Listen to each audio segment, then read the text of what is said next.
Your identity, or how you see yourself, plays a big part in your mental health. It can have a positive boosting effect or negative draining impact on your daily life. A major part of our identities or self-perceptions come from brands, labels, or accomplishments that we choose to identify with in our lives. What school do you go to, or where did you graduate from? Where do you work? Where do you live? What kind of car do you drive? Who are your friends? How many followers do you have on Instagram or TikTok? I'm sure you get asked at least one of these questions daily, but why do they matter? Should they matter? Or even more importantly, how do we make them not matter for our self-perceived levels of happiness or fulfillment in life? The writer Ralph Waldo Emerson wrote, "What lies behind us and what lies before us are tiny matters compared to what lies inside us."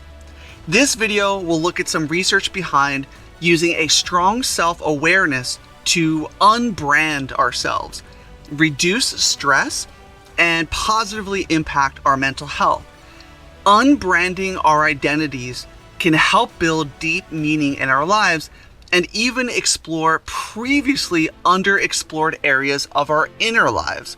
It can also create space for something healthier and teach us to separate who we think we are from the things we buy, or which society defines as success.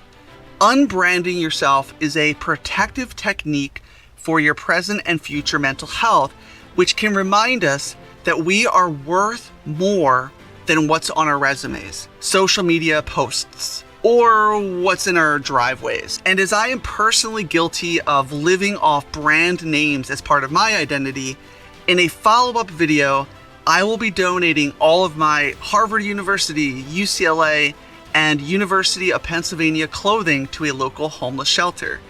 I don't recommend this for everyone, but this next step is important for my own journey with disassociating myself with brand names, labels, and societal accomplishments. This channel is all about protecting your mental health.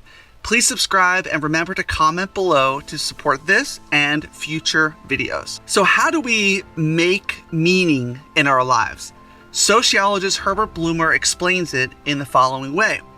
The first premise is that human beings act toward things based on the meanings that the things have for us.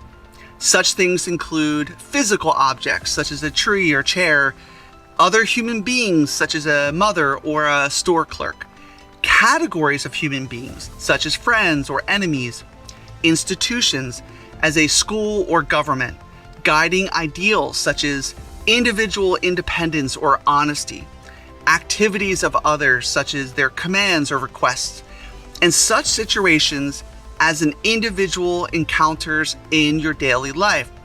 The second is making meaning from our social interactions with others. We talk to each other, post things online, get validation, and interact with others. We are constantly using others to shape our impressions of objects and events. Thirdly, we take all of this information and use a personal interpretive process. In other words, how we interact with the world around us comes back and impacts how we perceive ourselves. If someone says they just bought a new Tesla electric car, for example, then this object, its price tag, and prestige associated with it become a part of your identity. It is a social construct.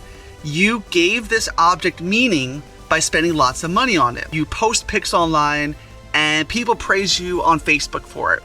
Then we personally interpret all of this to feel like we are successful and wealthy because of our new identity as a Tesla car owner. But there's a catch.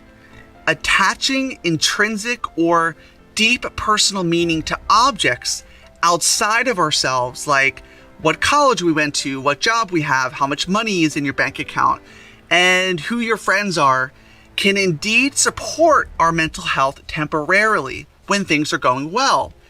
But what happens when things go poorly? Something which is inevitable in life. I argue that when your self-worth is anchored in things outside of yourself, which can lose value over time and or become the new norm, so that you always need to buy or consume more to keep the high going, then you are also putting your self-worth, identity, and future mental health at risk. Are there specific strategies that you can use today to protect yourself from future external strains on your mental health? One researcher points out that a major way of coping with adversity in a particular social role is to de-emphasize the importance of the role as an identity or as a source of self-evaluation, softening the distressing effects of role-related stressors. Self-identity factors are complexly involved in the stress process. Refocusing your self-esteem by distancing yourself from external objects as validations for your identity can support your mental health. If you lose your prestigious job or a long-term relationship ends, then this doesn't have to mean the end of your self-worth. It can be a chance to pivot and realign where you put meaning in your life. The researcher also recommends using problem-focused coping strategies, which are effective in reducing distress when circumstances are actually controllable. Think of ways like unbranding your identity and giving less value to circumstances or things to support your mental health. Changes in self-esteem now can mediate the damaging impacts of stressors on individuals' mental health, including the impacts of stigma-related rejection and discrimination in the future. Another study investigated adolescent and parent reports of adolescent social media use and its relation to adolescent psychosocial adjustment.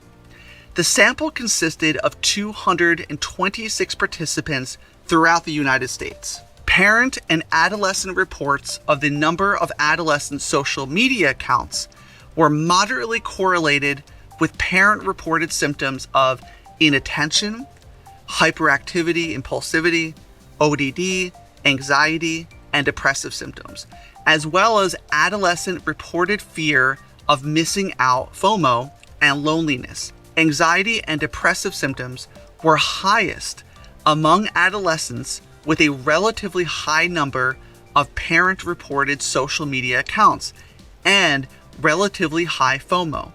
In other words, the more time these adolescents were spending online and comparing themselves to others' profiles, which are often fake or altered, then the more likely they struggled with self-worth in their identities. The problem of social media comparisons with others and the negative impact that it can have on your self-esteem and mental health recently caught the attention of the Norwegian government. A new law in Norway is coming into force that will mean social media influencers can't post modified photos without declaring what they've done. The rules will affect any paid posts across all social media platforms as part of an effort to reduce body pressure among young people. Madeline Peterson, 26, is an Instagram influencer from Norway. She told the BBC that it's about time the rules were changed and hopes the law will stop young people comparing themselves to unrealistic images. There are so many people that are insecure about their face or body, she says. I have struggled with body issues because of Instagram back in the day. The worst part is that I don't even know if the girls I looked up to did edit their photos or not. That's why we all need answers. We need this law. The same can be true for adults, and comparing what house they have or how exotic their latest vacation was, which they post pictures of online or talk about it to others when they meet in person. At the same time, some researchers point out that certain external factors, such as having a job, can support your mental health if understood in moderation. One study called mental health clients confirm the value of occupation in building competence and self-identity, found that occupation was identified both as a means for building competence through the acquisition of skills, coping with challenges, and achieving success, and as a medium for developing self-identity through the drive to create feelings of usefulness and engendering a sense of self. These themes help to support the need for an increase in the provision of meaningful occupation for people with enduring mental health problems. So having a prestigious job, lots of money or degrees, or whatever, can indeed be good for your temporary mental health. But like anything that is found outside of yourself, it is temporary and ultimately out of your control. At some point, the high of a success will eventually come down.